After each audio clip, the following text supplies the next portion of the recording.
እዋኑ 2013 ምዃኑ መንግስቲ ኤርትራ ንኹሎም መንእሰያት ሽማግለታት እንኮላይ ነባራት ተጋደልቲ ከይተረፉ ብረት ዓጢቑ ናይ 6 ወርሒ ወተሃደራዊ ታዕሊም ክወስዱ ኣዋጅ ዘውፅአ ኣብቲ መጀመርያ እኳ ህግደፍ በቲ ዘይወግዓዊ መርበቡ ማለት ባዶ 3 ኣብ ፍቆዱ ባራትን እንዳሻህታትን ነቲ ወረ ብትሕምትሕም ከናፍሶ ዝጀመረ እቲ ጡጥዋይ ዝመስል ነኽትኣምኖ ዘገርም ቀንዲ መዛረቢ ኣርእስቲ ህዝቢ ስመራ ዝነበረ ድሕሪ ሒደት ሰሙናት ብወግዒ ብመንግስቲ ኤርትራ ሓድሽ ኣዋጅ ኣብ ፍቆዱ መናድቕ ተዘርግሐ።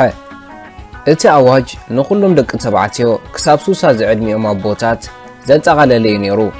እዞም ናብ ታዕሊም ክወርዱ ዝግደዱ ዝነበሩ ኩሎም ሰራሕተኛታት መንግስቲ ካብ ውትድርና ዝኽብልሉ እንኮላይ ነባራት ተጋደልቲ ዘጠቓለለ እዩ ነይሩ።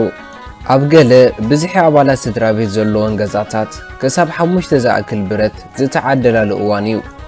ነዚ ብምግንዛብ መንእሰያት ኣስመራ በቲ ካብ መብዛሕ ብረት ዝተላዕለ ኣብ ገለ ስድራ ቤታት ነቲ ብረት ዝኸውን እኹል መቐመጢ ኣብ ገዛ ስለ ዘይብልና ብመሸማዕ ኣኪምና ነቲ ምምሕዳር ታንክ ክህበና ክንልምኖ ኢና ክብሉ ይጫርቑ ነይሮም።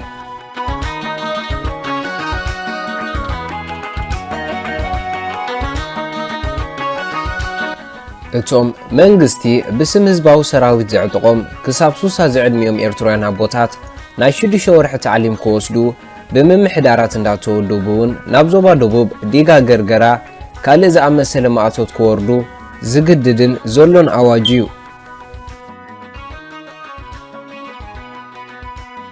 እቶም ካብ ሽምግልኖም ዝተላዕለ ብዙር ከረግመካ ዝፍለጡ ዝነበሩ ኤርትራውያን ኣቦታት ዋኒኖምን ሕርሽኦምን ጠንጢኖም ናብ ታዕሊም ክወርዱ እንተዘይኮይኑ ከዓ ነተን ብወርሓዊ መቑነን ዝረኽብሎን ክፖን ብምኽልካልን ብግፋን ንምውራዶም ዝግድድ ነይሩ።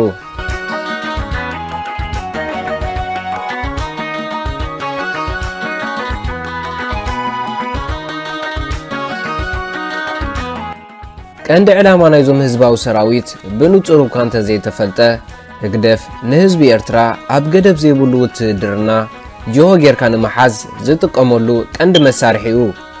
እዞም ኣቦታት ገዳይም ተጋደልቲ ሰራሕተኛታት መንግስቲ ለይቲ ለይቲ ነቲ መንእሰይ ዘይብሉ ጎደና ክሕልዉ ዋርድያ ክወፁ ደቆምን ደቂ ደቆምን ከዓ ኣብ ናይ ግዜ ገደብ ዘይብሉ ሃገራዊ ኣገልግሎት ዕድሚኦም ክበለ ክትርኢ ሃገርና ኣብ ዝኸፍእ እዋን ከም ዘላ ንዝኾነ ሰብ ዝተኸወለ ነገር ኣይኮነን።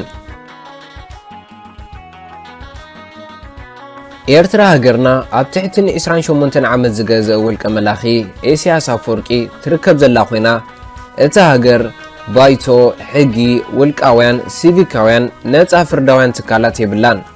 እዚ መንግስቲ ንናይ ዜጋታቱ ነፃነት ብምኹናን ንኹለን እምነታቱን ተቆፃፂርዎን ይርከብ። ነፍሲ ወከፍ ኤርትራዊ 18 ዓመት ምስ መልአ ኣብ ሃገራዊ ኣገልግሎት ንዘይተወሰነ ግዜ ከገልግሉ ዝግደድ። ብዙሓት ካብ ኣባላት እዚ ሃገራዊ ኣገልግሎት እዚ ንልዕሊ 20 ዓመት ዝፀንሑ እውን ኣለዉ።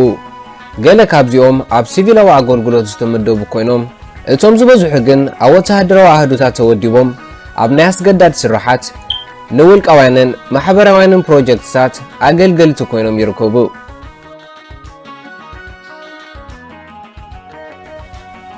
ጊዜኡ ግዜ ናጽነት እዩ ዝበሃል። ስርዓት ደርጊ ተደምሲሱ ልኡላውነት መሬት ኤርትራ ብዓውታ ተጋሂዱ ሓንቲ ከም ኩለን ናጽነት ዝረኸባ ሃገራት ምዕብልትን ብልጽግትን ሃገር ኮይና ዲሞክራስን ሰብኣዊ መሰላትን ተኸብር ናይ ናጻ ጉልበት ካብ ዘይረኣየለን ክትከውን ይግባእ። እዚ ናይ ኩሉ ህዝቢ ድሌት እዩ። ንሎሚ ኣብዚ ሰብኣዊ መሰል ዝብል ሓሳብ ነጻ ጉልበት የብቅዕ። ብፍላይ ድማ ብጉዳይ ሃገርን ብጉዳይ ጸጥታን ተባሂሉ ብዕድመ ዝደፉ ኣረግቶት ኣቦታት እንኮላይ ደቆምን ደቂ ደቆምን ኣብ ገደብ ዘይብሉ ወተሃደራዊ ዕስከርና ክበልዩ 28 ዓመታት ኣቁፂሩሎ።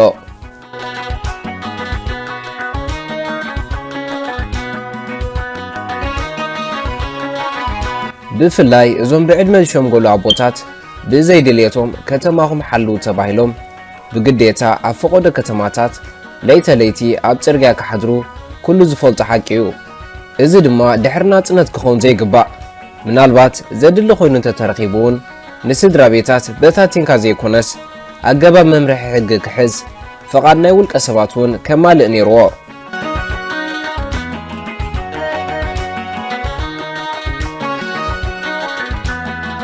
ሓደ ከተሓሳስበና ዝግብኦ ነገር እምበር እዞም ወለዲ ብዕድመ ዝደፍኡ ኮይኖም ገሊኦም ገዳይም ተጋደልቲ ገሊኦም ድማ ስድራ ስዋኣት ደቆም ኣብ ዝተፈላለዩ ወራራት ዘወፈይኦም እምበር እዞም ክንዲ ዝዋጋ ዝኸፈሉ ወለዲ ንሃገር እውን ኢሎም ንደቆም ኣብ ዝተፈላለዩ ወራራት ዝሰደዱ ኣብዚ ሕጂ እዋን ደቆምን ደቂ ደቆምን ኣብ ፍቆዶ ሰሃራን ምድረ በዳን ክስደዱ ዘይኮነስ ፍረቲ ዘምጽእዎ ናጽነት ከስተማቐሩ ክኸብሩን ክዕርፉን ይዝግባእ ነይሩ